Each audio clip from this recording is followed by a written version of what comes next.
Mar, sa mensahe namon na nakatiyan. We worship you. Help us, Lord. Na may sindihan naman at nagkapugi ang iyong mga puto. Salamat sa iyong alaga niyo ipadala sa siningan lugar. Kapati-kati, Ginoo, sa tulong sa kaluwasan, tulong sa kapatid, tulong, Ginoo, Lord God, na tulong sa amon, papanakato, Ginoo, Lord God, na tagasik sa imo, Ginoo, Lord God, na will sa matag sa kamakapit.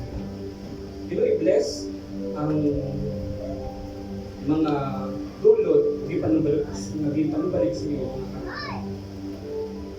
Sabi ni Lord God, magamit ini para Ginoo Lord God sa expansion sa iyo. Sabi ni Lord God, magpapadayon. Hindi mo niliko po sa sinigin Lord God.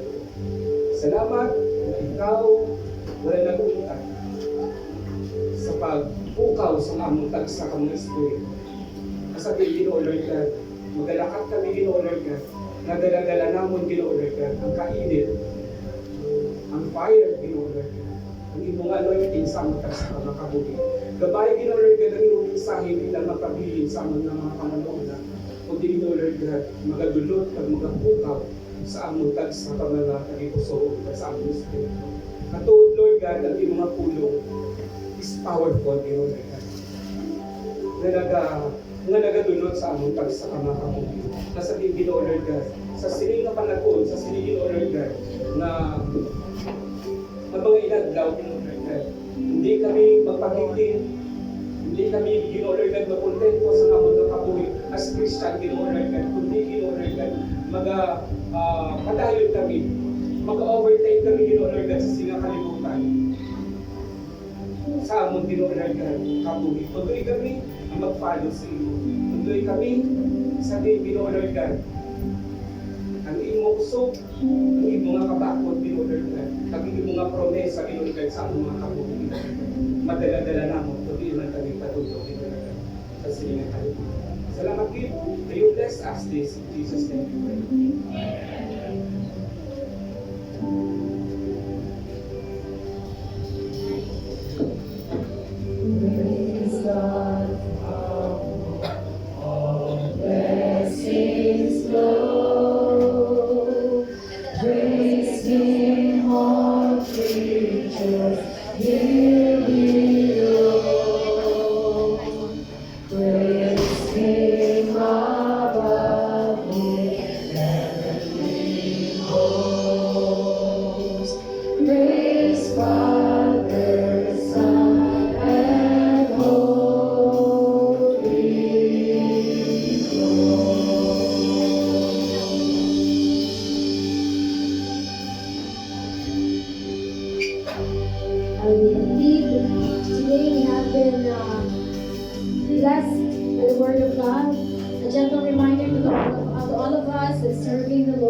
Showing up in church, but it's more on your life, a life in love with each other.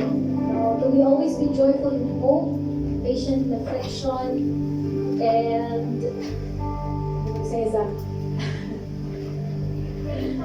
faithful in prayer. Ayan. So together as one body in Christ, we stand on the promises of God and rejoice not for we serve the Lord.